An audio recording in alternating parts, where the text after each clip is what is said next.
Five number, sorry 85 number कल पढ़ा गया था। हर्बर्स बंदरगाह पर जहाज किनारे पर खड़े हो जाती हैं तो डूबने का डर नहीं होता। इसी प्रकार से तुम आत्म स्वरूप में स्थित हो जाते हो तो डूबने का डर नहीं रहता। आज 86 नंबर पॉइंट क्या बोल रहे हैं भगवान? जिसके ऊपर बिजली गिरती है वो भस्म हो जाता है। गुरु के वचन भी ऐसे ही हैं, जो अंदर के अज्ञान भस्म कर देता है।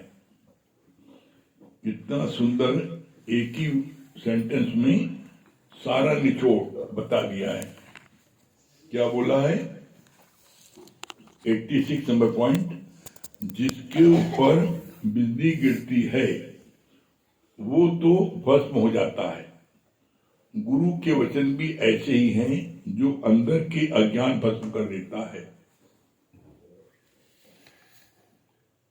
जब बिजली गिरती है तो जिसके ऊपर बिजली गिरती है उसका तन एकदम राख हो जाता है, तन समाप्त हो जाता है।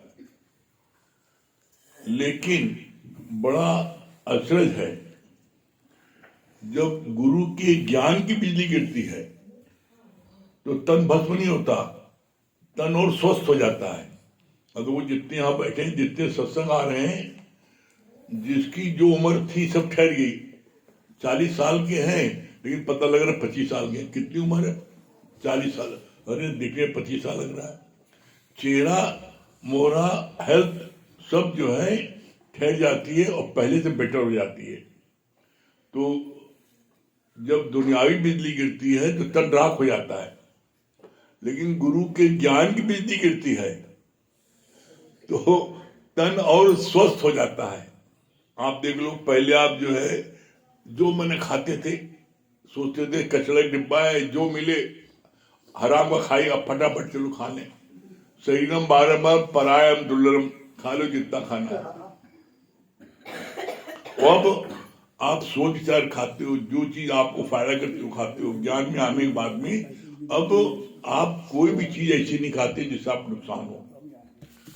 आप पहले कितने अस्वस्थ रहते थे, अब कितने स्वस्थ रहते हो, कितना फिट रहते हो। तो गुरु के ज्ञान की बिजली गिरती है तो यहां तन भस्म नहीं होता, तन स्वस्थ होता है।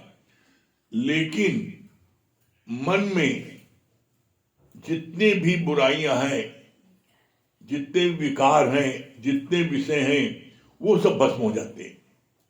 गुरु के ज्ञान की बिजली गिरने पर आश्चर्यजनक है, आपके अंदर की सारी अज्ञान, सारा राग द्वेष, सारी चीजें आपकी भस्म हो जाती है और शरीर स्वस्थ हो जाता है। यह है गुरु के ज्ञान का प्रभाव। आपका शरीर स्वस्थ होता है, नष्ट नहीं होता गुरु ज्ञान से।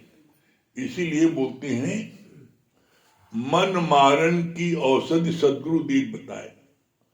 दुनिया का कोई शास्त्र पढ़ लीजिए, दुनिया का किसी पंडित विद्वान किसी शास्त्र पढ़ लीजिए, किसी में मन मारने की औषध नहीं लिखी है। मन मारने की औषध सिर्फ एक ब्रह्म ज्ञान में गुरु के मुख से मिलती है। मन मारन की औषधि सतगुरु देव बताए। मन को बोला गया है कि मन कैसा है? अधला है, नीच है, पापी है, छीन आता है, छीन जाता है। मन की ये गति है, पहली गति है। दूसरी गति क्या है? मन ते मन मानिया। दूसरी गति है मन से मन को मनाना आ जाता है गुरु के ज्ञान से। और तीसरी गति है मन तू ज्योत स्वरूप है, अपना मूल पहचान, हर चीज तेरे नाल है, गुरुमति मन मान। जब तुम गुरु की मत को मानते हो तो तुम्हें पता लगता है सारी चीज तुम्हारे अंदर है। जो ब्रह्मांडे सो पिंडे, जो पिंडे सो ब्रह्मांडे, जो चीज पूरे ब्रह्मांड में है वही चीज आपके साथ है, आपके अंदर है, और जो आपके अंदर है वही बाहर है। कैसे? देख लो, 5 तत्व से शरीर बना, चित्त जल पावक गगन समीरा। 5 तत्व, यही 5 तत्व पूरे पूरे ब्रह्मांड में है। चित्त जल पावक गगन समीरा, धरती, जल, अग्नि, वायु, आकाश, ये 5 चीजें पूरे, यही 5 चीजें हैं, और यही 5 चीजें आपके अंदर है। जब शरीर नष्ट होता है, किसी की मृत्यु हो जाती है, तो जो चीज जहां से उत्पन्न हुई है वहां चली जाती वापस, आप शरीर राख हो जाता है। जो चीज जहां से आई है वहां चली जाती है, अपने उद्गम स्थान में चली जाती है। कैसे? आप देख लो, किसी का शरीर शांत होता है तो सबसे पहले क्या देखते हैं? सबसे पहले क्या बोलते हैं? अभी तक फलाने लाला सेठ थे,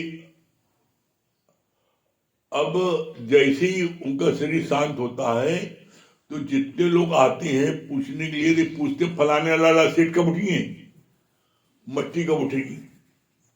मट्टी कब उठेगी? तो मट्टी, मट्टी में जल, जल का अंश क्या है? आप जब तक जिंदा रहते हो, जब तक आपके शरीर से 2 बोतल खून निकाल लिया जाए, 3 बोतल खून निकल आता है जिंदा रहने पर, वो आप दान भी देते हो खून का, 1 बोतल खून मैंने इनको दिया, इनको दिया।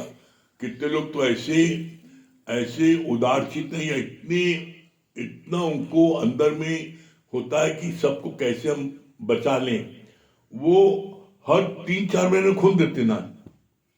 और इसका फॉर्मूला क्या है? आप जो खून जब दान दे देते हो तो फिर आपका खून फिर नहीं बन जाता है। ऐसा नहीं खून आपने दान दे दिया, 1 बोतल घट गया। जिस दिन आप दान देते हो उस दिन घटा, लेकिन ये बड़ी जल्दी रिकवरी कर लेता है और फिर फ्रेश खून बन जाता है। तो पता लगा जो लोग खून दान देते हैं उनका शरीर और स्वस्थ होता है। क्यों? नए नए ब्लड उनके बनते जाते हैं और पुराना ब्लड जो है वो चला जाता है। तो खून दान देने से नुकसान नहीं होता है। किसी का आप बोला नहीं, तुम किसी का भला करो तो भला को उल्टा कर दो, क्या होता है? लाभ। तुम हमेशा भलाई करने में लगे रहो, किसी भला किया लाभ तुम्हारा होगा। अब तुमने खून दान दिया, उसको जीवन दान मिल गया, तुम्हारा भला हो गया, तुम्हारा खून क्या हुआ? अभी जो बासी था चला हुआ फ्रेश आ गया, ताजा ताजा, तो ताजा खून आपको लाभ हो गया। तो खून जो है वो जब तक इंसान जिंदा रहता है तभी तक उसका रहता है। जैसे ही मरता है तो जल का अंश जो है, जल का जो खून होता है वो तुरंत सूख जाता है, और एक बूंद खून मरने के बाद नहीं निकलता। जब किसी की बॉडी डेड हो जाती है, अब आप डेड बॉडी में खून निकालो, एक बूंद खून ही निकलेगा, चाहे कितना काटो उसको, एक बूंद खून ही निकलेगा। ऐसे जरा सा ब्लेड कट जाए खून फटफट निकलता है, लेकिन मरने के बाद आप पूरा हाथ काट दो, पैर काट दो, खुद ही निकलेगा। क्यों? जल का जल मिल गया। फिर बोला अग्नि, अग्नि का अंश अग्नि मिल गया। कैसे? जब तक कोई जिंदा रहता है तो आप जितने आप बैठे हो, अभी आप सब लोग थर्मीटर लगाओ तो सबका गर्मी जो है क्या है? 98.4 हर एक का जो है ये गर्मी रहेगी अंदर में, 98.4 सबका रहेगा, वो स्वस्थ है। और जैसे शरीर शांत होगा तो 98.0 आ गया, डॉक्टर तो ठंडा हुआ ठंडा हुआ, मतलब गर्मी गायब। जैसे ही परमात्मा से कनेक्शन आपका कट हुआ उसी समय आपकी बॉडी एकदम ठंडी आती है। डॉक्टर आकर देखता है, देखता है और बोलता है ठंडा हो गया, अब नो मोर। तो जल का अंश जल मिल गया, अग्नि का अंश अग्नि मिल गया, मट्टी मिल गया, अब बचा क्या? वायु। वायु और आकाश। जब भी देखो कोई मरता है तो डॉक्टर क्या करता है? नस पकड़ता है और नाक पर उंगली लगाता है कि सांस चल रही नहीं, कहे सांस बंद। इसलिए कहा जाता है जो श्वास बाहर जाए, अंदर आने का क्या भरोसा? श्वासों का क्या भरोसा, रुक जाए कब कहां पर, कुछ कर्म कर तू ऐसा एहसास हो जहां पर। तुमको गिनती की श्वासें मिली हैं, इन श्वासों को तुम जो है बर्बाद कर रहे हो। किसमें? भोग में, विलास में, बेईमानी में, ठगी में, तेरे मेरे में, बुराई में, भलाई में बर्बाद करो। कभी एकांत में बैठ करके 3 मिनट सोचना, तुम्हें ये परमात्मा ने तुमको ये श्वासें क्यों दिए, शरीर क्यों दिया है? सिर्फ एक काम है, मिल साधु संदर्भ भजना। तुमको इसलिए दिया है कि तुम परमात्मा का भजन करो, परमात्मा का सुमरन करो, परमात्मा से मिलकर एक हो जाओ। मनुष्य इसलिए दिया है, इसलिए तुमको श्वासें दी हैं, और तुम इन श्वासों को कहां बिता रहे हो? विषय विकार में बिता रहे हो। और जब इन विषय विकारों में श्वासें बिता दोगे, ये जान लेना एक श्वास भी एक्स्ट्रा नहीं मिल पाएगी। कैसे? कितना अच्छा इसके बोला कि जब राजा ने वजीर को फांसी सजा दे दी, फांसी सजा दी, और फांसी जब सजा दे दी उसको, तो देखने आया कि आज इसको जो है कल सुबह फांसी होगी। तो उसके घर पर शाम को गया देखने, एक दिन पहले, कि बड़ा रो रहा होगा, उदास होगा, बेचारा मायूस होगा। जब देख लिया कि सांत्वना दे दे, जब गया तो देखा खूब जो है मस्ती में नाच रहा है, खूब खुशी मना रहा है। तो कहे तुम्हें याद है कल फांसी है? कल की कल देखी जाएगी, अभी तो मौज लेने दो हमें, तुम अभी तो मौज ले रहे, कल देखी जाएगी जब होगी फांसी। तो बोला जब जितनी श्वास परमात्मा ने तुमको दी है, जिस दिन, जिस पल, जिस घड़ी समाप्त हो जाएगी, उस पल तुम जिस पोजीशन में हो उसी पोजीशन में रहोगे। अगर ताली बजा रहे हो तो ऐसी ताली रहेगी, और ऐसी है तो ऐसी ताली रहेगी, और हाथ ऐसे तो ऐसे रहेगा, सीधा भी नहीं होगा। जिस पल तुम जैसे हो। इसलिए देखो जब कोई मरता है तो सब पहले घर वाले उसका जो है नीचे दोनों अंगूठा बांधते पैर कि पैर ऐसा ना फैला हो। अगर ऐसे पैर फैला होगा और चीज आएगी तो सब रात माथा में चलेगा। अगर ऐसे हाथ, बहुत से लोग सोते हैं तो ऐसे हाथ फैला रहते हैं। अगर ऐसे हाथ निकला रहे, अर्थी तो इतनी बड़ी होती है, और हाथ ऐसे निकला रहे झापा मारता चलेगा, कहीं जिंदा में मरने के बाद ही मार रहा है। तो देखो घर वाले सब पहले काम करते हैं, जब किसी शरीर शांत होता है तो उसको लिटा करके उसको दोनों अंगूठा बांध देते हैं, दोनों एक साथ बांधते हैं जिसमें फैलने न पाए। हाथ तो ऐसे रहता है, तुरंत मिला ऐसे बगल में कर देते हैं, सटा देते हैं। क्यों? कुछ समय बाद ये बॉडी इतनी ऐड जाती है कि एक सूत भी कहीं से नहीं खिसकेगी।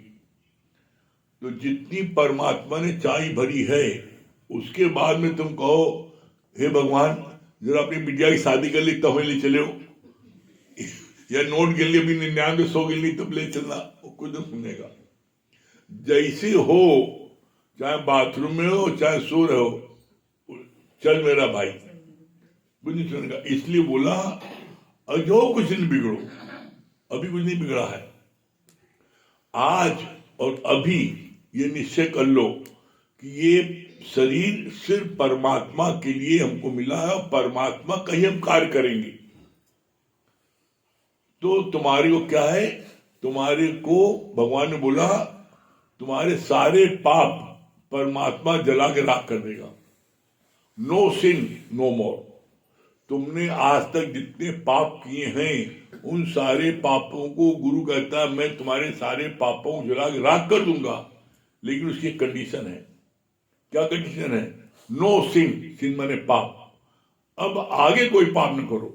आज हम तुम्हारा जला दें, लेकिन फिर कल से पाप नहीं करना। ऐसा नहीं पता लगा पिछला पाप माफ करो आगे करते रहे, ऐसा नहीं। जैसे जमादार पूरे मोहल्ले को बटोरता है और बटोरने के बाद एक जगह कूड़ा इकट्ठा करता है, उसको जला के राख कर देता है, उसी तरह तुम्हारे सारे पाप जिंदगी भर के गुरु में सामर्थ है। गुरु में इतनी सामर्थ है, one touch, one glance of true Guru enough to show you God. सच्चे सदगुरु में इतनी ताकत होती है, वन टच, एक सिर्फ टच कर ले, वन ग्लांस, एक बार सिर्फ देख ले, one glance of true Guru enough to show you God, तुम्हें भगवान बना सकता है। लेकिन कब बना सकता है? जब तुम्हारे अंदर में गुरु एक काबिलियत देखता है। तुम्हारे अंदर गुरु देखता नहीं है ऐसा कर सकता है, तब गुरु करता है, ऐसे थोड़ी कर देता है। और इसीलिए को बहुत लोग कहते हैं गुरु जी हमने सिर्फ हाथ को आशीर्वाद दो, मुख से निकलती नहीं कुछ। और किसी के लिए अनायास निकल जाता है, तुम्हारा सब काम हो जाएगा, चिंता नहीं करो, अनायास निकल जाएगा। क्यों? क्योंकि बोला गुरु अपने मन से कुछ नहीं करता, गुरु भी निराकार के आज्ञा से चलता है। जो उसको निराकार की आज्ञा होती है वो उसके मुख से निकल जाता है। तो ऐसे में बोला आप कहते हो कि आप जो बोलते हो सच आता है, ऐसा क्यों? कभी विचार किया है कारण क्या है? इसलिए कारण यह है कि गुरु किसी को कुछ बोलता है, किसी का कुछ हो जाता है तो उससे कुछ मांगता नहीं है, कुछ चाहता नहीं है कि तुम्हारे एक काम हो गया, तुम्हारे बेटे की नौकरी लगी तो हमको ये इतना धन दो। वो टोटल निष्काम, किसी को दुखी देखता है तो उसके मुख से निकल जाता है तो वो काम हो जाता है। तो जिसका काम होता है न उससे कुछ चाहता है और न परमात्मा से कुछ चाहता है, वो किसी को चाहता नहीं है, बस उसके अंदर में करुणा उत्पन्न होती है। जब किसी को दुखी देख लेता है, अब क्या तुम्हारा काम हो जाएगा, चिंता नहीं करो, परेशान नहीं हो, तो उसका इसलिए काम होता है। कारण क्या है? बोला प्रभु का मान टले टल जाए पर भक्त मान न टलती देखा। भगवान का जो भक्त होता है उसके मुख से निकल जाता है, वो सच इसलिए हो जाता है कि उसको सदगुरु को किसी से, भगवान से कुछ नहीं चाहिए, और जिसका काम होता है उससे कुछ नहीं चाहिए। तो इसलिए उसका कहना सत्य होता है। तुम कोई काम करते हो, पहले इसमें क्या मिलेगा, कितना मिलेगा, कितना प्रॉफिट होगा, तुम फल की इच्छा रख के कार्य करते हो। जब फल की इच्छा रख के कार्य नहीं करोगे, ये निष्काम।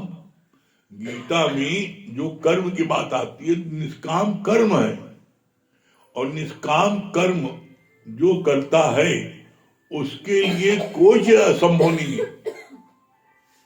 अपने लिए नहीं कर रहा है, वो जनहित के लिए कर रहा है, और जनहित के लिए कोई कार्य आप करते हो तो परमात्मा उसमें सहयोग देता है, अपने स्वार्थ के लिए नहीं। और कोई कार्य होने के बाद में चाहिए भी कुछ नहीं। एक बात अपने जीवन के अनुभव से आप करें, अगर आप मन में शांति चाहते हो तो आपको निष्काम कार्य करना पड़ेगा। और निष्काम कार्य सबसे बेहतरीन काम कौन सा है? सबसे बेहतरीन काम जिसको भगवान कृष्ण ने बोला है, कहा है दान बहुत प्रकार के होते हैं, लेकिन सबसे उत्तम दान जो है ये ब्रह्म ज्ञान का दान है। ये जो दान देता है मेरे प्यारों को, इस पर शब्दों में गीता में भगवान बोला किसने, मेरा ये ब्रह्म ज्ञान, मेरा ये गीता ज्ञान जो मेरे प्यारों को बांटता है वो मेरा अतिशय प्रिय है।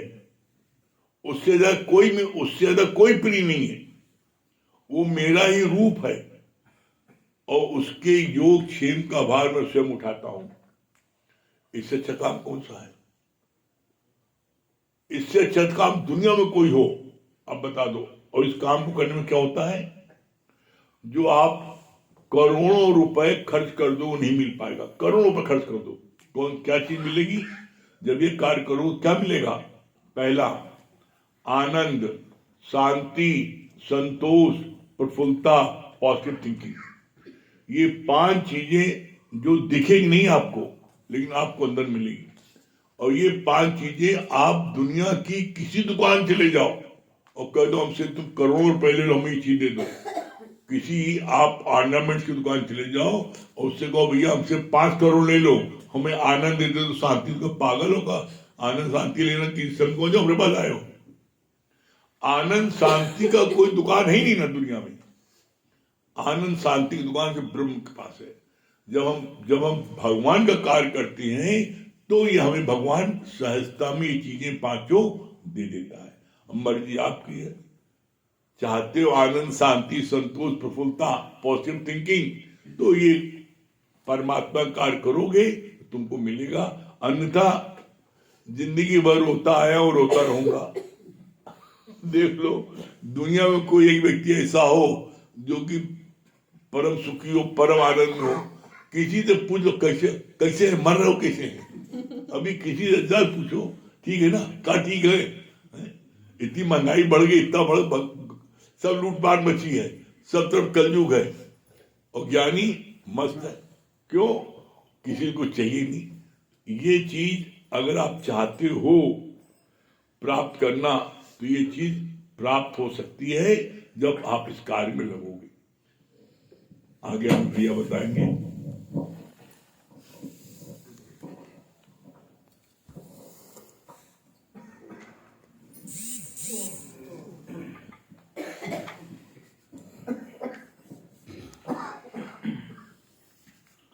सभी को हरिओम। देखिए, चाहने की बात चल रही थी तो गुरु को तो तुमसे कुछ नहीं चाहिए, लेकिन तुमको परमात्मा से सब कुछ चाहिए। अगर परमात्मा कोई एक चीज भी देने में कोताही बरत दे तो मूर्ति घर के बाहर हो जाती है और तुरंत देवता जी चेंज हो जाते हैं। आप देख लो। और गुरुजी ने क्या बोला? गुरुजी ने कहा कि तुम जादूगर की तो जादूगरी देख लेते हो। कैसे? जैसे देखो, जो जादूगर होता है तो वो बड़ी डिब्बी में छोटी डिब्बी, छोटी में और छोटी, और छोटी में और छोटी, और फिर उसमें से रुमाल निकाल देता है और रुमाल से थान निकाल देता है। और तुम उसकी जादूगरी को देख करके बहुत आनंदित होते हो, बहुत उसकी प्रशंसा करते हो कि बहुत अच्छा जादूगर है। तो कहा जो वो जादूगर बैठा है, कभी उसकी प्रशंसा की है? सोचो, वो डिब्बी से डिब्बी निकाल देता है, रुमाल से थान निकाल देता है, तो वो परम पिता परमेश्वर वो भी तो इंसान से इंसान निकाल देता है। सोच के देखो, वो एक थान निकालता है, इसने 1.25 अरब निकाल दिया। आपने कभी इमेजिन किया?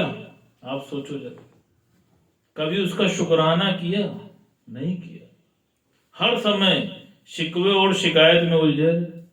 जब उससे उपराम हो गए तब तो शुक्राना और मुस्कुराना जीवन में धारण करोगे। गुरुजी ने क्या बोला? कहा देखो, जहां पर गीली मिट्टी होती है वहां पर मकान बनाने की इजाजत नहीं होती है। अगर गंगा जी के किनारे जहां पे गीली मिट्टी है तुमको मकान बनाने की इजाजत नहीं मिलती है। क्यों? क्योंकि मकान ढहने का डर होता है। ठीक। अब आप सोचो, परमात्मा का चमत्कार, उसकी लीला देखो, उसका मिरेकल देखो। कहा ऊपर गगन विशाल और नीचे गहरा पाताल। आप देखो, धरती के नीचे पानी ही पानी है और ऊपर गगन विशाल है और बीच में धरती है।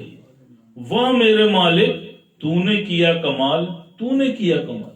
तुम गीली मिट्टी पे भी मकान नहीं बना पा रहे हो, और परमात्मा की लीला देखो कि कैसे उसने पानी के ऊपर धरती को टिका रखा है और उस धरती पे तुमने अपना मकान बना रखा है। आप सोच के देखो उसका मिरेकल। इसीलिए गुरुजी क्या कहते हैं? कहा do not pray God, always praise God. दुनिया में सब लोग सिर्फ परमात्मा से प्रे क्यों करते हैं? क्यों? क्योंकि उनको परमात्मा से कुछ ना कुछ चाहिए होता है, कोई डिमांड की लिस्ट पीछे होती है, तभी वो परमात्मा के समकक्ष जाते हैं। और हमारे गुरु जी ने क्या कहा?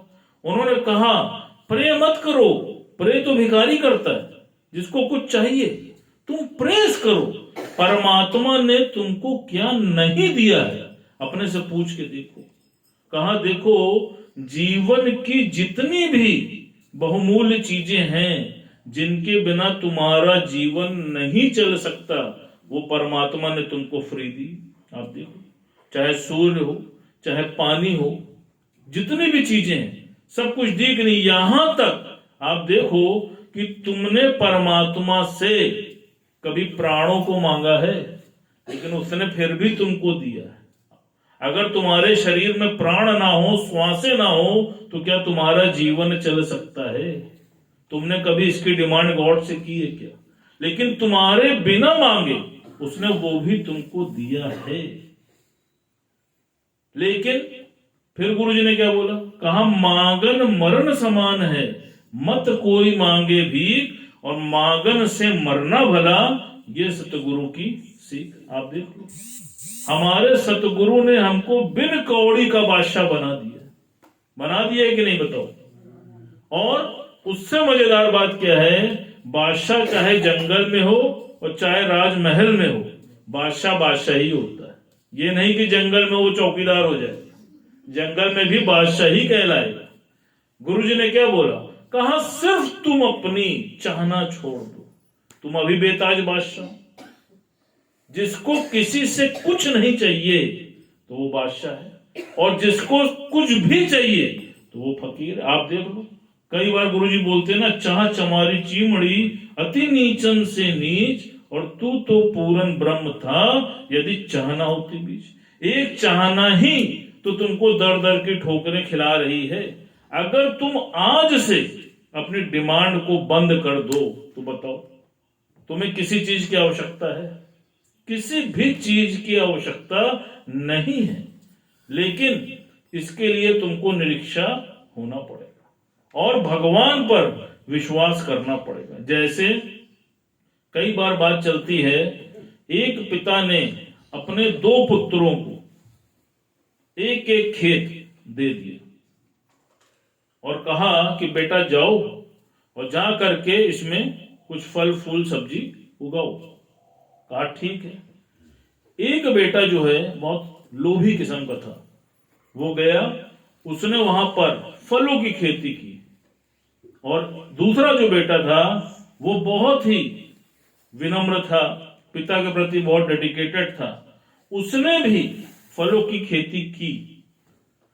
जो पहला वाला था उसके मन में भाव था कि मैं फल की खेती करूंगा तो कम से कम 5 टन फल होगा।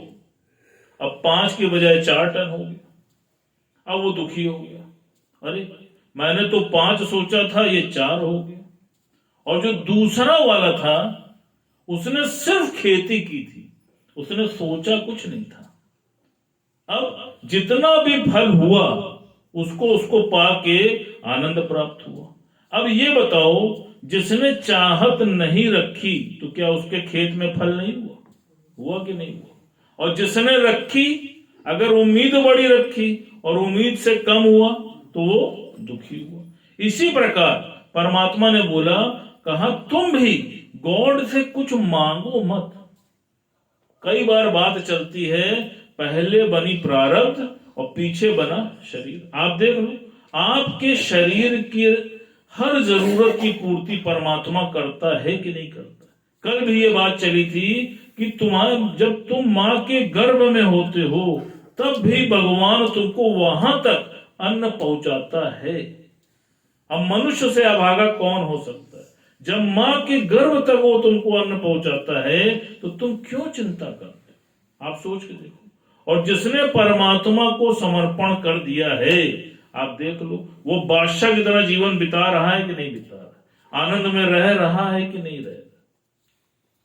अब बाकी फिर इच्छा आपकी है कि बादशाह बनना है कि रानी बनना है। महारानी तो सब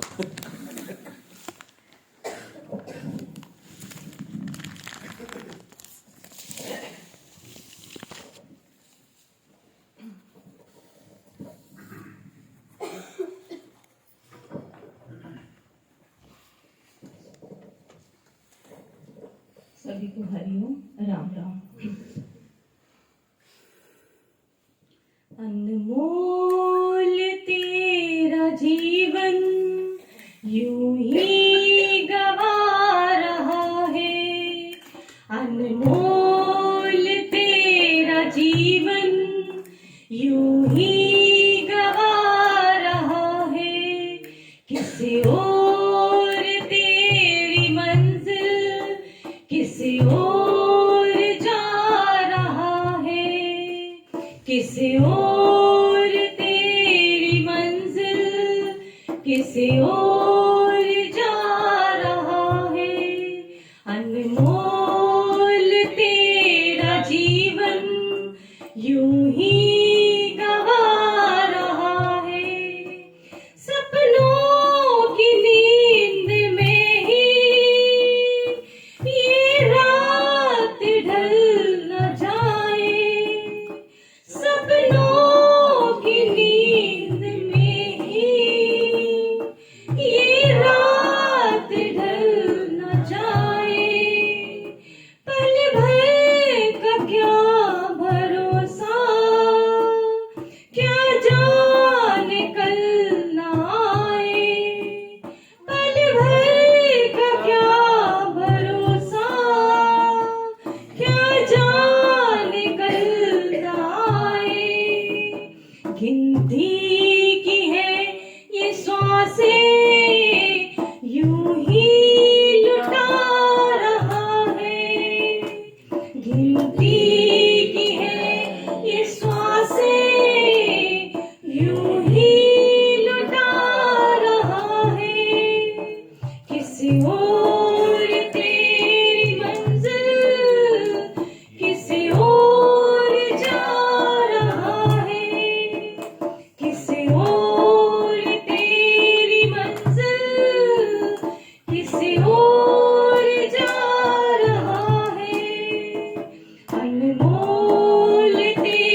आई है संगीता रानी। हरिओम गुरु जी।